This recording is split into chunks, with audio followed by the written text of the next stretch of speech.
Abby stood alone in the dim morning light, staring at the empty coffee cup in her hands as she replayed the events of the past night. Mary, her husband Thomas's sister, had come over again, as she so often did, uninvited, expectant, and demanding. She had this way of inserting herself into their lives with an entitlement that seemed to disregard Abby's presence entirely. Each visit was a reminder of the strain Abby felt in her own home, a feeling that had grown from a quiet discomfort into a pervasive, inescapable weight. Mary had once been an amusing disruption in Abby's routine, someone whose quirks she tolerated. But over the years, as Abby's own sense of self had started to fray, the tolerable had turned into intolerable. And Thomas, oblivious as ever, only seemed to feed into his sister's behavior, defending her actions and dismissing Abby's concerns as though they were mere inconveniences to his comfort. The evening had started like many others, with Mary arriving just before dinner, her heels clicking on the polished wood floor as she breezed into the kitchen without so much as a hello to Abby. She'd worn a satisfied smile, the kind Abby used to recognize in colleagues who knew their power and enjoyed the games they played. Kevin, Abby and Thomas, a young son, had been the first to notice her arrival, his small face lighting up before flickering with confusion as his mother stiffened beside him. It was when Mary took Kevin's favorite dessert that Abby felt something inside her snap. She had made the dessert for him, watched his eyes widen with excitement as she set the cake down, only to have it lifted away by Mary, who promptly claimed it as her own, slicing into it with a carelessness that felt like an unspoken challenge. Kevin's disappointment had been quiet, a mere shadow in his eyes, but it was enough to make Abby's hands curl into fists. "Thomas," Abby had said later that night, her voice cold as steel, "I want to talk about Mary." He'd looked up from his phone, clearly irritated by the interruption, and dismissed her with a casual, "Not now, Abby." But she didn't let it drop. "She takes things that aren't hers, Thomas. She expects us to serve her like she's a guest in some hotel." "She's my sister," he had replied sharply, his voice rising. "Do you expect me to treat her like a stranger?" "You treat her better than you treat your own family," she had retorted, her voice breaking despite her attempt at composure. "Kevin cried tonight because of her." The mention of Kevin had momentarily silenced Thomas, but only for a heartbeat. Then he straightened, his face hardening into the expression she had grown to dread. "If you can't handle my family, Abby, maybe we need to think about what we're doing here." The implication was as clear as it was cruel. He'd threatened divorce so often that the words should have lost their impact. But each time he said them, they felt like fresh cuts. And last night, as she lay awake in bed, Abby had realized something that both terrified and liberated her. She no longer feared losing him. She feared staying. As the sun rose the next morning, Abby felt an unfamiliar clarity as she got Kevin ready for the day. There was something grounding about his small hand gripping hers, his innocent chatter filling the silence that lingered heavy in their home. She was a mother first, and it was Kevin's happiness that mattered most. After breakfast, she packed a small bag and made her way to her parents' house, a two-stop train ride that felt more like a home than the walls she shared with Thomas. She hadn't told them anything yet, but as she sat with her mother, sipping coffee at their kitchen table, Abby found herself recounting every painful detail. From Thomas's condescension to Mary's intrusions, she painted a picture of a marriage eroded by neglect and cruelty. Her mother listened, a steady presence, only interrupting to place a gentle hand on Abby's as she spoke. When Abby finally looked up, her mother's eyes were filled with compassion, though the question there was plain. "What do you want to do, Abby?" she asked softly. The question echoed in her mind as she returned home that evening. What did she want? The answer felt both frighteningly clear and deeply complicated. She wanted peace. She wanted a life where she could breathe without feeling judged or dismissed. But it wasn't until she stumbled across the hidden divorce papers in Thomas's desk that her resolve hardened. He'd kept them there, silently waiting, perhaps hoping that she would tire of the constant tension and sign them herself, absolving him of blame. In that moment, the idea of leaving him felt less like an escape and more like a necessary step forward. She tucked the papers back where she'd found them, a plan slowly forming in her mind. But first she would confront Thomas just once, to give him a chance to make things right for Kevin's sake, if not for her own. The confrontation was both inevitable and unnervingly calm. That evening, after tucking Kevin into bed, Abby waited in the living room for Thomas to return. When he finally walked through the door, his expression darkened upon seeing her, as though he'd expected to find the house empty, a silent accusation hanging between them. "We need to talk, Thomas," she began, her voice steady but resolute. "About us, about Kevin, and about what's become of our marriage." He didn't respond, instead dropping his keys onto the side table with a sigh. But Abby was undeterred. She reached into her pocket and pulled out the divorce papers, letting them fall onto the table between them. Thomas's eyes widened, but only for a moment. His expression quickly hardened, a sneer twisting his lips. "So you found them," he said dismissively, crossing his arms. "Figured you would sooner or later." Abby took a breath, steadying herself. "What are we doing here, Thomas? You've threatened divorce so many times it's almost lost its meaning. But I don't want our son growing up in a home filled with resentment. I want better for him and for myself." His gaze was cold, unyielding. "You're overreacting, Abby. You're not the CEO anymore. You've had it easy since you stepped down, but that's not enough, is it? You want everything on your terms, like you're still running the show." The mention of her former position struck a nerve, but Abby refused to let him derail the conversation. "This has nothing to do with my career, Thomas. It has everything to do with respect, something you lost a long time ago, especially when it comes to Kevin and me." "Respect?" He laughed, a bitter, hollow sound. "You're living in my house, spending my money, and now you want to act like you're the victim." "I pay for most of what Kevin needs, Thomas.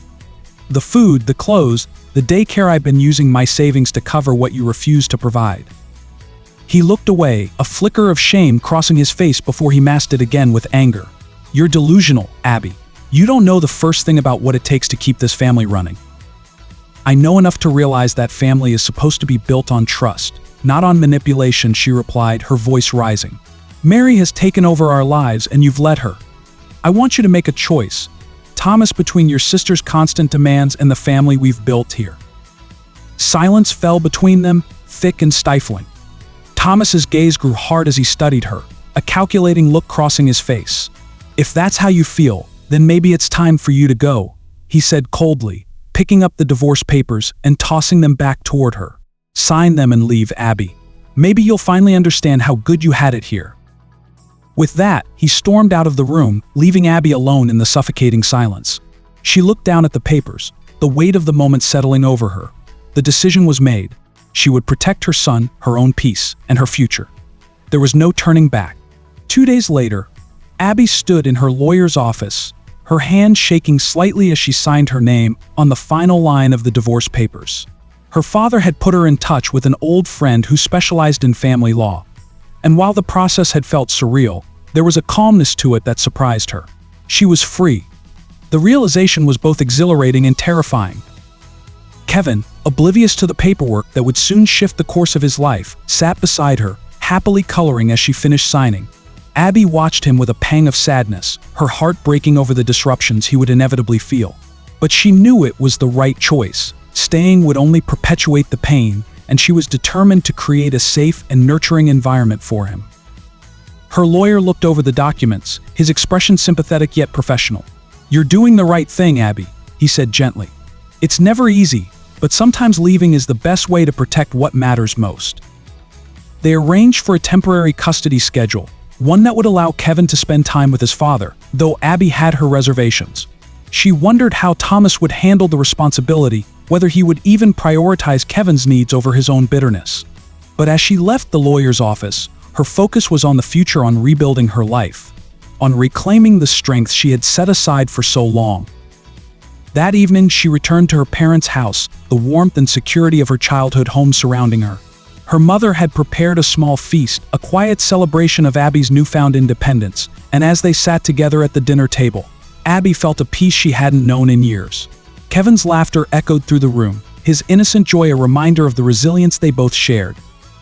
She was finally free. And though the journey ahead was uncertain, Abby knew that this was only the beginning of a life she could build on her terms, with love, respect, and unwavering support from the people who truly mattered. Abby was back at her office by Monday morning, stepping into the familiar atmosphere of polished desks and hushed discussions.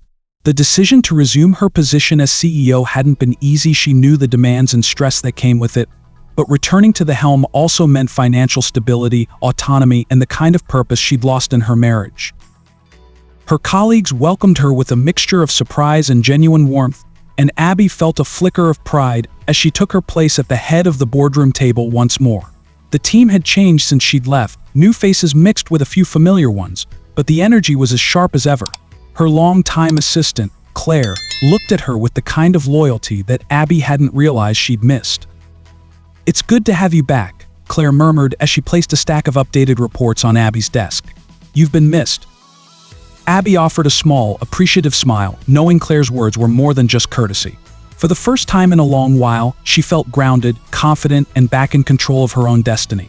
The next few hours flew by, and as she immersed herself in discussions and strategic plans, the weight of her failed marriage seemed to lift, replaced by the satisfaction of tangible progress.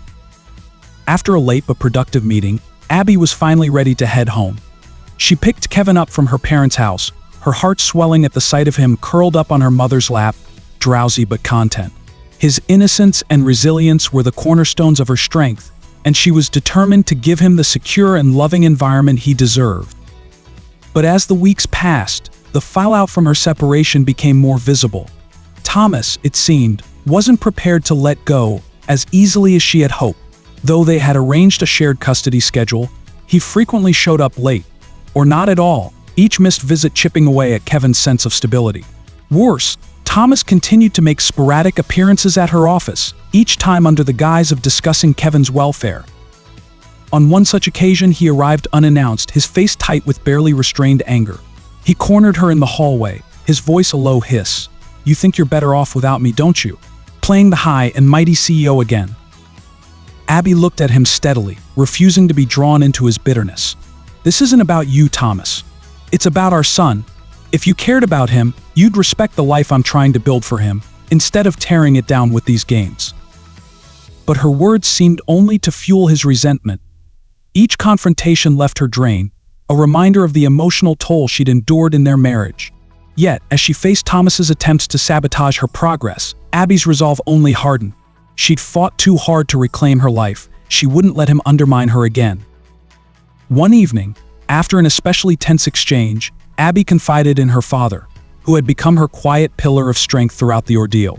He listened with the kind of calm understanding that had always steadied her, his hand resting over hers. "Abby," he said gently, "you're strong enough to stand on your own. Don't let his anger pull you down. You're a good mother, and Kevin knows that. Thomas can't take that from you."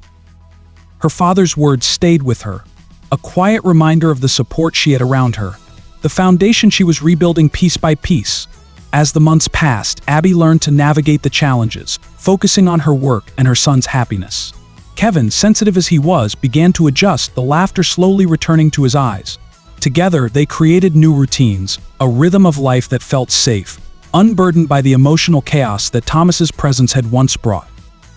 Then, on a rainy afternoon, Mary showed up at Abby's office, her expression a mixture of contrition and uncertainty. Abby, though taken aback, allowed her into the conference room, curious but cautious. Mary fidgeted, her gaze averted.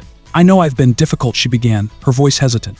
"I didn't realize how much I was affecting you and Kevin, and I didn't understand the kind of pain I was adding to your marriage."